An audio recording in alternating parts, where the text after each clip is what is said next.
지금부터 코딩 능력 마스터 2급 자격시험에 대해서 알아보도록 하겠습니다. 자, 코딩 능력 마스터 시험에 대해서 여러 가지 이야기가 적혀 있는데요. 가장 중요한 포인트는 바로 블록 코딩 능력에 대해 종합적으로 평가하는 자격시험입니다. 라는 이야기입니다. 코딩 능력 마스터 2급 같은 경우는 블록 코딩 능력을 평가하는 시험이다. 라고 간단하게 이해해 주시면 되겠습니다. 자, 코딩 능력 마스터 2급 자격시험 응시의 필요성을 간단하게 정리를 해봤는데요. 첫 번째는 명령어 블록 조합을 이용하여 IT 비전공자도 프로그래밍 알고리즘을 쉽게 이해할 수 있기 때문에 시험을 보실 필요가 있다. 라고 정리를 했고요.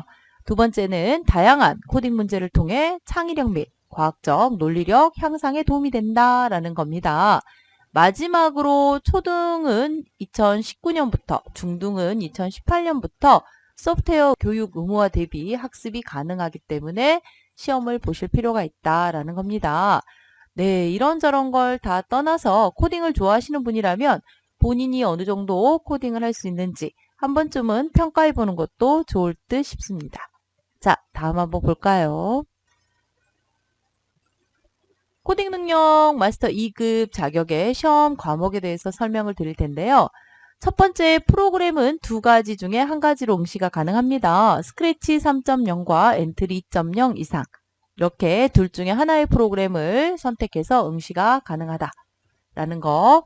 그리고 문항수는 총 4문항이 출제가 됩니다. 4문항 출제가 되고요. 시험 시간은 40분. 그냥 딱 계산하면 10분에 한 문항씩 풀어주면 된다라고 생각을 하시면 되겠네요. 합격 기준은 200점 만점에 120점 이상일 때 합격하실 수가 있겠습니다. 네, 어려운 시험은 아닙니다. 난이도가 어렵지 않기 때문에 기출문제 몇 번만 풀어보시고 코딩의 블럭의 위치만 정확하게 기억하고 계신다면 충분히 합격하실 수 있는 시험이다 라고 생각해 주시면 되겠습니다. 자, 코딩 능력 마스터 2급 합격 공부하는 방법이라고 제가 간단하게 정리를 해봤는데요. 첫 번째는 챗쌤의 스터디 카페에서 코딩 기초 강좌 수강하기. 코딩을 한 번도 해보지 않으신 분은 바로 기출문제 풀이가 힘드시기 때문에 챗쌤의 스터디 카페에서 일단 기초 코딩 강좌를 수강하시는 게 중요합니다. 두 번째는 같은 문제를 연속으로 풀어보기라고 했는데요. 이게 아주 효율적인 학습 방법입니다. 일단 1번 문제만 쭉 풀어보고 2번 문제만 쭉 풀어보고 이런 식으로 같은 문제를 연속으로 풀어보면서 문제 패턴을 파악하는 게 합격하는 지름길이다 라고 생각하시면 되겠습니다. 세 번째는 기출문제를 40분 동안 시간을 재고 한번 쭉 풀어보시는 겁니다.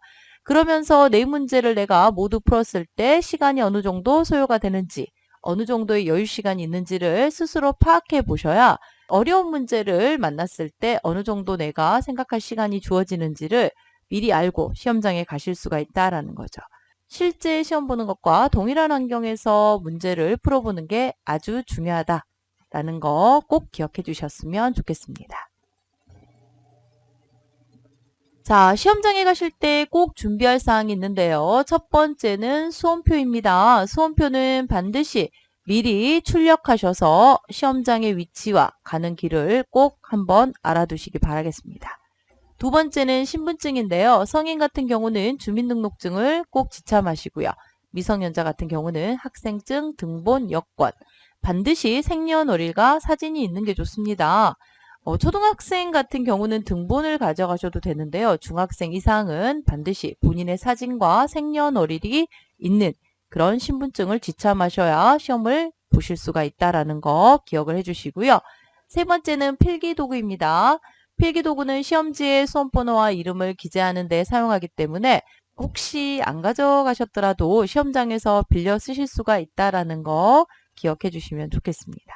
제 강의를 열심히 듣고 공부하셔가지고 꼭 좋은 점수로 합격하시길 바라겠습니다.